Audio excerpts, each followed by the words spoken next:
Bienvenido al videoblog de Derecho Romano, primer curso. Nos habíamos quedado justamente en la transformación de la enseñanza del derecho, que principalmente se da con la revolución de los Estados Unidos de América, donde surgirá en 1791 la primera constitución moderna, y el caso de la Revolución Francesa, que ya con Napoleón generará el primer código civil.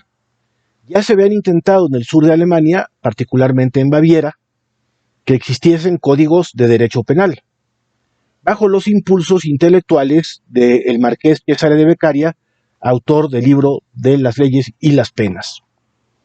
El marqués de Beccaria es el padre de la actual seguridad jurídica, retomando un principio de derecho que databa del derecho romano, donde se señala que no hay pena si no hay ley, nullum pene sine lege. Y sobre esta base establece que los tribunales y las leyes tienen que ser anteriores a los hechos, de tal suerte que no haya aplicación retroactiva de ley en perjuicio de persona alguna, algo que recoge nuestro artículo 14 constitucional en ambos casos. Por lo tanto, el derecho penal evitaría que se administrasen sanciones de conductas antijurídicas de manera arbitraria. Los tipos penales implican la exacta aplicación de la ley, lo cual también se encuentra contenido en el artículo referido, el 14 constitucional. Sin embargo, este concluye que las sentencias del orden civil, cuando la letra de la ley no es suficiente, hay que acudir a la interpretación y en su defecto a los principios generales del derecho. Y aquí es donde tiene un peso muy grande la enseñanza del derecho romano, porque precisamente nos enseñan a razonar más allá del derecho positivo.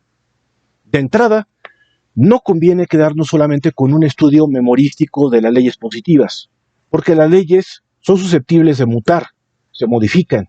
Basta pensar que nuestra Constitución, no obstante ser centenaria, pues ha tenido más de 1000 reformas en su texto. Y digo lo de centenaria porque sería natural que la Constitución tuviera que ponerse al día. Pero tiene un método rígido para reformarse. Requiere de un órgano especial para ello, que es lo que se conoce como poder revisor. 2/3 partes de los miembros del Congreso de los reunidos y un porcentaje determinado de votos por parte de las legislaturas locales, ya que la Constitución consagra el pacto federal. Sin embargo, pues esto en la práctica ha conllevado mucha flexibilidad, de tal suerte que la Constitución pues ha sido en realidad elástica más que rígida. Ni qué decir de que el hecho, por ejemplo, que Ciudad de México sea una entidad federativa, pues haya implicado que tenga ya su propio código civil, tenga su propio código penal, y como esto tenga leyes particulares, incluso recientemente su propia constitución. Ya los estados in genere, que no se encuentran regidos por el régimen particular del artículo 122 constitucional, como sucede con la Ciudad de México, sino más bien en el marco constitucional de los artículos 115, 116 y relativos, pues desde siempre han tenido su propia constitución y su legislación local.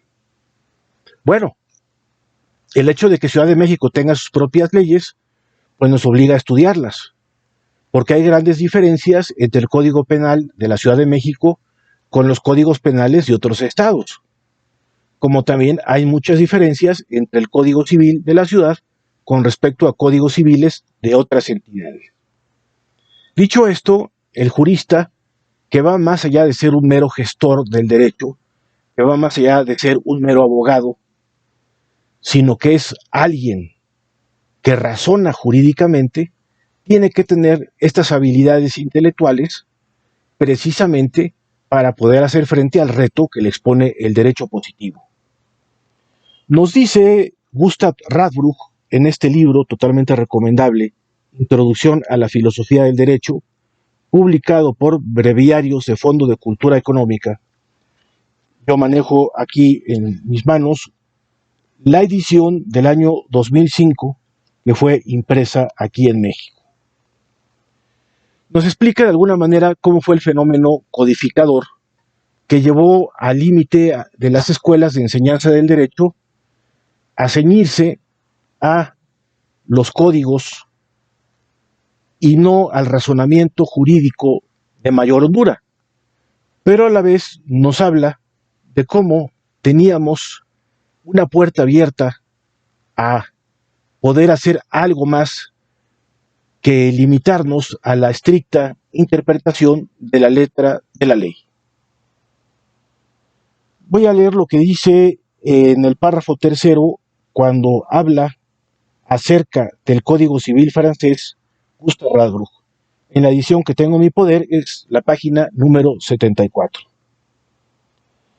Dice: hay que destacar en primer lugar el lenguaje en que aparece redactado el Código Civil francés. El gran novelista Stendhal confesó que todas las mañanas leía un trozo del Código Civil, diciendo que este ejercicio le ayudaba a encontrar el tono justo para sus trabajos literarios. En realidad es que sí, era una obra de filigrana de la síntesis. El Código Civil de Napoleón destaca por hacer una síntesis de lo que conocemos como instituciones jurídicas.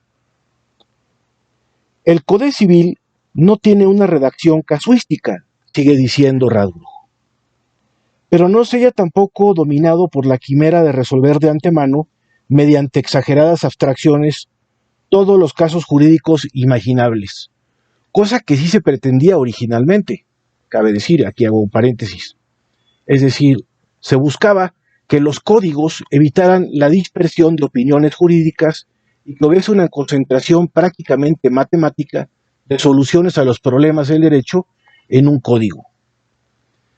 De hecho, será mucho de lo que expondrá Montesquieu en El espíritu de las leyes, donde incluso llega a negarle al Poder Judicial el carácter, valga la redundancia, de poder. Lo deja como una mera función, y el juez debe ser la boca muda de la ley. Esto no es suficiente. El Poder Judicial conviene que sea un poder en el sistema de pesos y contrapesos o check and balance, como lo han llamado los padres constitucionales de los Estados Unidos de América, y que sea una división de poderes tripartita, como así lo señala el artículo 49 de nuestra Constitución. Pero por otro lado, también conviene que el juez ejercite su criterio, lo que se conoce como arbitrium judicial. El juez de alguna manera tiene que ser también un jurisprudens y también tiene que tener no solo la potestad de sentenciar, sino también la autoridad para no solo interpretar el derecho, sino integrar este cuando tenga deficiencias o insuficiencias en su texto. Continúo con lo que dice Gustave Radbruch. Renuncia el código conscientemente a la pretensión de reglamentarlo todo, sin omisiones, sin lagunas. Lo dijo el mismo Portalis, que fue quien presidió la comisión de redactores del Código Civil. Saber que no es posible preverlo todo es una sabia previsión. Sin embargo, el artículo 4 de ese código exige que el juez, si no quiere incurrir en las penas previstas para la denegación de justicia, resuelva todos los casos jurídicos que ante él se presenten, sin que pueda excusarse alegando que la ley es oscura o insuficiente en cuanto al caso de qué se trata. Ojo con esto, porque esto es precisamente lo que puede dar la oportunidad a que el juez ejercite el arbitrio judicial. Continuamos con Radbruch. Por oposición a Montesquieu, para quien el juez no es más que el instrumento automático e inanimado de la justicia, llamado a juzgar, según una frase de Portalis, como si los legisladores fuesen dioses y los jueces no llegasen siquiera a la categoría de hombres. El Código Civil francés admite, pues, la posibilidad de una creación libre de derecho por la vía judicial. Es diferente a lo que ocurre en Inglaterra, y me atrevo a decir también que a los Estados Unidos o Nueva Zelanda o gran parte de Canadá, es decir, donde existe la tradición jurídica del common law.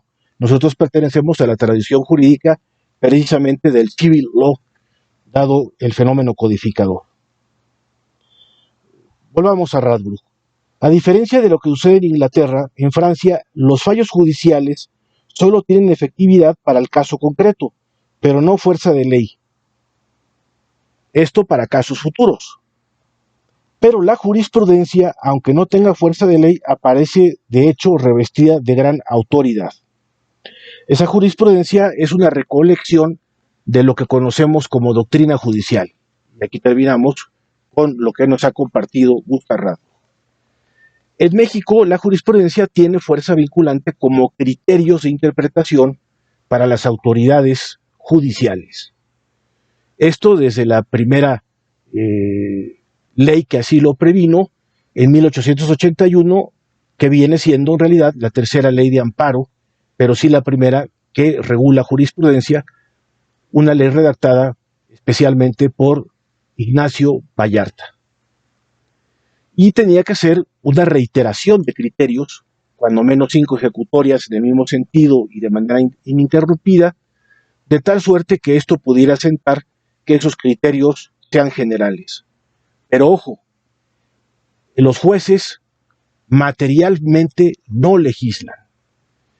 En la Suprema Corte de Justicia de la Nación, sobre todo durante la novena época jurisprudencial, muchos ministros tuvieron la tentación de abrevar del derecho anglosajón, del common law, y pretendían que los jueces fuesen de alguna manera legisladores, que sus criterios jurisprudenciales fueran lo que se dice coloquialmente como la última palabra. Esto no es preciso, porque también la legalidad, si bien es cierto, no es un absoluto, es también un garante de seguridad jurídica que se opone a la arbitrariedad. La legalidad, cuando la ley está bien hecha, pues limita los actos de autoridad de tal suerte que se impida el acto arbitrario. Y por lo tanto, lo que tenemos es seguridad jurídica porque tenemos un pleno conocimiento de las leyes, es decir, de las normas previas a los actos jurídicos. Dado que, sin embargo, las leyes no son perfectas, me refiero en cuanto que puedan prever toda hipótesis de conducta humana, como bien se lo señaló Portalis, y como bien él es crítico ante los anhelos de Montesquieu en el espíritu de las leyes, lo que conviene es desarrollar lógica jurídica. Y en este orden de ideas es donde se sitúa la importancia del estudio del derecho romano en la actualidad. Nos forma en una lógica inductiva, una lógica particularista, una lógica que no va hacia el caso. De hecho, nos dice algo muy importante Álvaro Dors en cuanto a evitar hablar de instituciones jurídicas. Hubo muchos libros que enseñaban el derecho romano posteriores al Código Civil de Napoleón que sí formulaba instituciones jurídicas en términos abstractos. Nos dice Dors lo siguiente: la tendencia mental de la jurisprudencia romana hacia lo concreto hace que ésta use preferentemente los verbos de acción y solo parcamente los sustantivos formados sobre el verbo, de verbativos, y aún solo para designar el acto concreto mismo y no la institución abstracta. En pocas palabras, el jurista romano no tiende a hacer abstracciones, lo cual correspondería a un filósofo del derecho, y algo más, a un legislador ya de acuerdo a los parámetros que ha planteado Montesquieu, sino fundamentalmente el jurista romano busca la solución ad casum, la solución del caso concreto.